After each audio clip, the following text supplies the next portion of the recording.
Hansel Kim stood at the window of Kepler Station and watched the stars. He had been a captain in the Terran diplomatic corps for 8 years. In all that time, he had never seen anything like what was about to happen. Captain Kim called Dai Park from behind him. She was his communications officer and his best friend. They had worked together for 5 years. The Velthari ship is coming in now. Hansel turned around. His dark eyes were calm, but inside he felt excited. This was his first mission with the Velthari.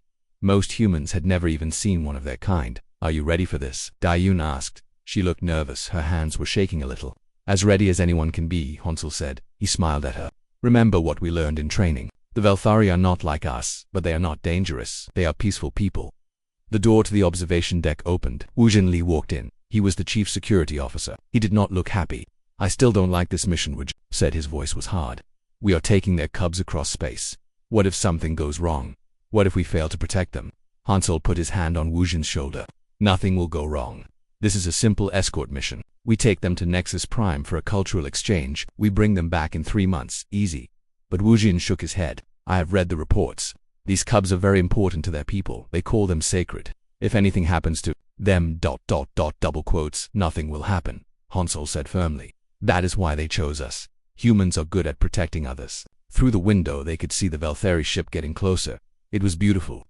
The hull was silver and curved like a leaf. Strange symbols glowed blue along its sides. Incoming message from the Velthari vessel, Dayun said. She pressed some buttons on her communication device. They are requesting permission to dock. Give them permission, Hansel said, and tell them we are honored to meet them. Dayun spoke into her device in the Velthari language. She had studied it for months. The reply came back in a voice that sounded like music. They say they are honored to... Dayun translated. Elder Teho is coming aboard with the cubs. Hansel felt his heart beat faster. He had never met Velthari cubs before. He had seen pictures, but that was different. The Velthari looked like cats, but they walked on 2 legs and had hands like humans. They were covered in soft fur and had long tails. Their eyes were large and could see in the dark. The cubs were even more special. They were only given to the most trusted families. Each one was considered a gift from the Velthari gods. 20 minutes later, Hansel stood in the docking bay. Dayun and Wu Jin were with him. They wore their best uniforms. Hansel had polished his boots 3 times. The airlock opened with a soft hiss. Elder Teho stepped through first. He was tall and graceful. His fur was silver with black stripes. His eyes were golden. He wore robes that seemed to float around him. Captain Kim, Elder Teho said. His voice was soft but strong. I am honored to meet you. Hansel bowed, the way he had been taught. The honor is mine, Elder Teho. Then the cubs came through the airlock. Hansel felt his breath catch in his throat. They were beautiful. The first cub had fur like snow with gray spots. Her tail twitched as she looked around with bright blue eyes. The second cub was golden like the sun. His ears perked up when he saw the humans. The third cub was the smallest. She had black fur with silver patches. Her green eyes were full of wonder. These are our precious ones, Elder Teho said. Whispertail, Bright Eyes, and Starpounce. The pranced cub stared at Hansel. He knelt down to their level. He had learned that this showed respect. Hello, he said softly. I am Hansel. I will keep you safe on your journey. Whispertail, the one with snow-white fur, stepped forward. She reached out with a small hand and touched Hansel's face. Her touch was warm and soft. He feels safe, she said in perfect English. Her voice was like a bell. His heart is kind. Bright Eyes, the golden cub, moved closer to. Can we trust him, Elder? Elder Teho's eyes widened. They rarely speak to strangers so quickly. He said to Hansel, this is unusual. They sense something in you. Starpounce, the smallest one, was still shy, but she stepped forward and took Hansel's hand, her tiny fingers wrapped around his. Will you really keep us safe? She asked. Hansel looked into her green eyes. I promise, he said. I will protect you with my life. Dayun smiled. Even Wu Jin looked less worried. Come, Hansel said to the cubs. Let me show you our ship. The Soul's Pride was a good ship. It was not the biggest or the newest, but it was strong and fast. Hansel had commanded it for 3 years. He knew every bolt and wire. The cubs were amazed by everything. They had never seen a human ship before. Whispertail asked about every button and screen. Bright Eyes wanted to know how the engines worked. Starpounce was fascinated by the artificial gravity. Your ship feels alive, Whispertail said as they walked through the corridors. In a way it is, Hansel said. We take care of it, and it takes care of us. Elder Teho walked beside them. You are very patient with them, Captain. Most adults find cubs tiresome after a short time. I like their questions, Hansel said. They see things we miss. They showed the cubs to their quarters. The rooms had been specially prepared. There were soft bedding and toys from their home world. The walls had been painted with images of Velthari forests. This is wonderful, Bright Eyes said. He jumped on the bed and curled up like a cat. Will you eat dinner with us? Whispertail asked Hansel. If Elder Teho permits it. Hansel said. The elder nodded. It would be an honor. During dinner, the cubs told stories about their home. They described crystal cities and the trees and rivers that sang at night. They talked about their families and friends. Han-Sol listened carefully. He was learning about their culture. But more than that, he was growing to care about these young beings. They were so full of life and joy. Tomorrow we begin our journey, Elder Tejo said when dinner was finished. The trip to Nexus Prime will take 5 days. We will make sure they are comfortable, Dayun promised, and safe, Wujin added. He had warmed up to the cubs during dinner that night. Hansel could not sleep. He walked through the ship checking everything twice. In the morning they would leave Kepler Station. They would carry 3 of the most precious beings in Veltheri society across dangerous space. He stopped by the cubs' quarters. Through the door, he could hear them talking softly in their own language. They sounded happy and excited. Hansel made a silent promise. No matter what happened, he would keep them safe. He did not know that in just 3 days, this promise would be tested in ways he could never imagine. The Soul's Pride launched at dawn. As Kepler Station grew smaller behind them, the cubs pressed their faces to the windows. The stars ahead were bright and welcoming. None of them knew that dangerous eyes were already watching them. None of them knew that their peaceful journey was about to become a fight for survival. But Hansel would be ready. He was human, and humans protected those they cared about, even if it cost them everything. Hansel was on the bridge with Dayun when the alarms started screaming. Red lights flashed everywhere. The ship shook hard. What is happening? Hansel shouted over the noise. Unknown ships coming out of hyperspace, Dayun said. Her fingers flew over the controls. 3 large vessels. They are not on any friendly list. Wujin's voice came through the communication system. Captain, we have a problem. These are Kethrak raiders. They are powering up weapons. Hansel felt his blood turn cold. The Kethrak were known across the galaxy as slave traders and killers. They took anything valuable and sold it to the highest bidder. Can we outrun them? Hansel asked. Negative, Dayun said. They are faster than us, and they are jamming our communications. We cannot call for help. The ship shook again. This time harder. Direct hit to our engines, Wujin reported. We are losing power. Hansel grabbed the communication device. All hands, prepare for boarding. This is not a drill. He ran through the corridors toward the cubs' quarters. The ship shook with each new attack. Lights flickered on and off. He found Elder Tejo with the 3 cubs. They were huddled together, frightened but trying to be brave. What is happening? Whispertail asked. Bad people are trying to hurt us, Hansel said. He tried to keep his voice calm. But I will not let them. Are we going to die? Starpounds whispered. Her green eyes were wide with fear.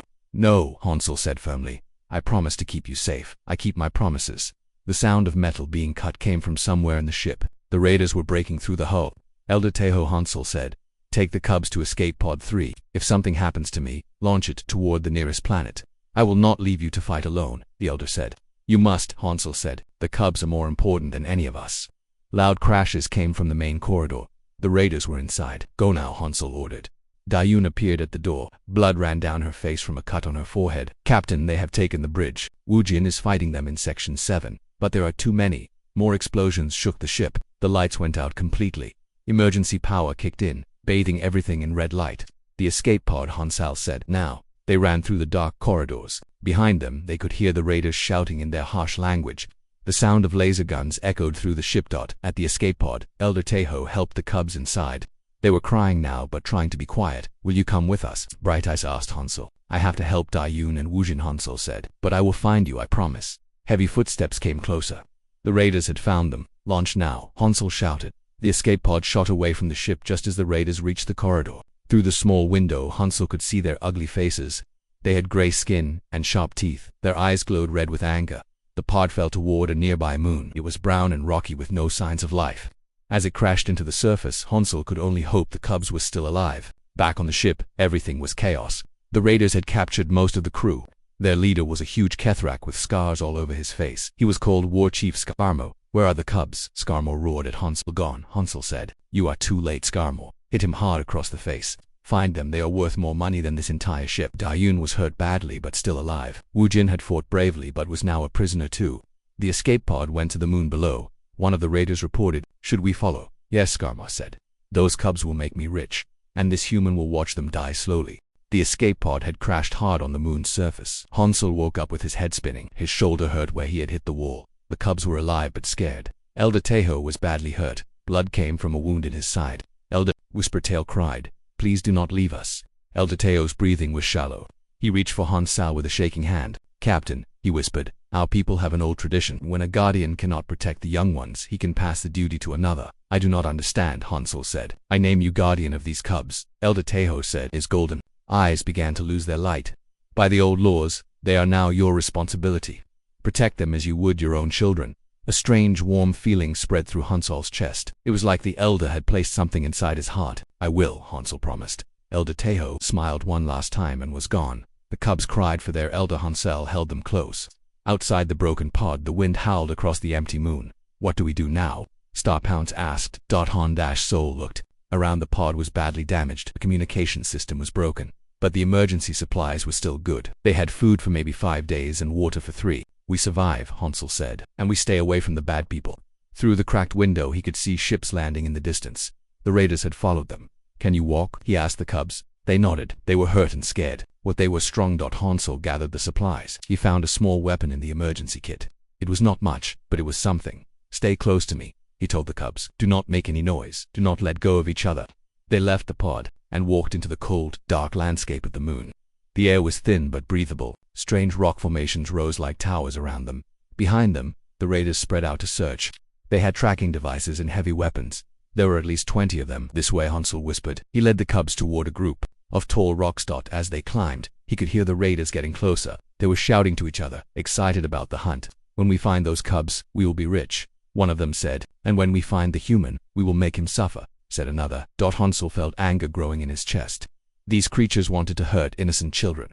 They had killed Elder Tejo. They had hurt Dayun and captured his crew. But he pushed the anger down. Right now, keeping the cubs safe was more important than revenge. They found a small cave between the rocks. It was hidden and warm. The cubs huddled together while Hansel watched the entrance. Are they going to find us? Whispertail asked. Not if I can help it, Hansel said. Through the night, the raiders searched. Their lights moved back and forth across the rocky ground. Sometimes they came very close to the cave. I can smell them, one raider said. He was only a few feet away. Hansel held his breath. The cubs pressed against him, trying not to move. After what felt like hours, the raider moved away. We will find them tomorrow. Skarmore's voice echoed across the rocks. They cannot hide forever. When morning came, Hansel knew they had to move. The raiders would search every cave and hiding place. But as they prepared to leave, Starpounce grabbed his arm. Hansel, she whispered. I can feel something. The other cubs can too. We are connected to you now, like Elder Tejo said. What do you mean? Hansel asked. We can sense your feelings, Bright Eye said, and you can sense ours. We are family now. Hansel felt it too, a warm connection to the 3 young beings. It was like he could feel their fear and their trust. In him then we will use that, he said. We will work together to stay alive. The hunt was just beginning. For 2 days, Hansel kept the cubs ahead of the raiders. He used every trick he knew from his military training. They moved at night and hid during the day. They covered their tracks and stayed away from open ground. But the raiders were getting closer. They had better equipment and more people. Worse, the cubs were getting weak from fear and hunger. On the 3rd day, they found a network of crystal caves in the northern part of the moon. The caves were beautiful but dangerous. Sharp crystals hung from the ceiling like teeth. We can rest here, Hansel said. The crystals will hide us from their scanners. The cubs were exhausted. Starpounce could barely walk. Her small body shook with each step. I am sorry, she whispered. I am slowing you down. Never say that, Hansel said. He picked her up and carried her. We stay together always. They found a large chamber deep in the caves.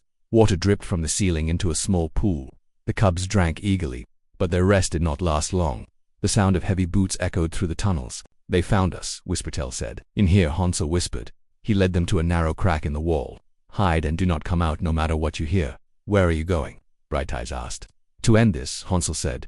The connection he felt with the cubs had grown stronger. He could feel their fear, their trust, their love for him. They were not just his responsibility anymore. They were his family, and someone was trying to hurt his family. The raiders entered the chamber with their weapons ready. Skarmore was with them, his red eyes searching the shadows. Come out, human, he called. Give us the cubs, and we will make your death quick. No, Hansel said from the darkness.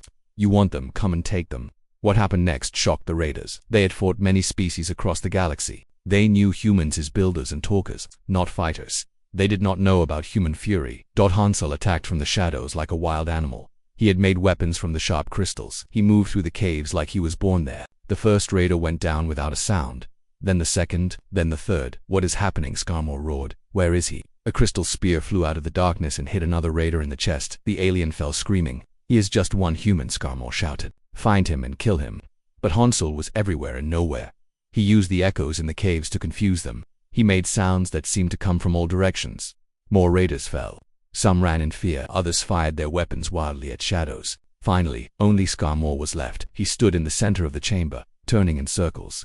"Show yourself, coward," he yelled. Hansel stepped out of the shadows. His clothes were torn and bloody, his eyes burned with a cold fire. "You want to hurt children," he said quietly. "You killed an innocent old man.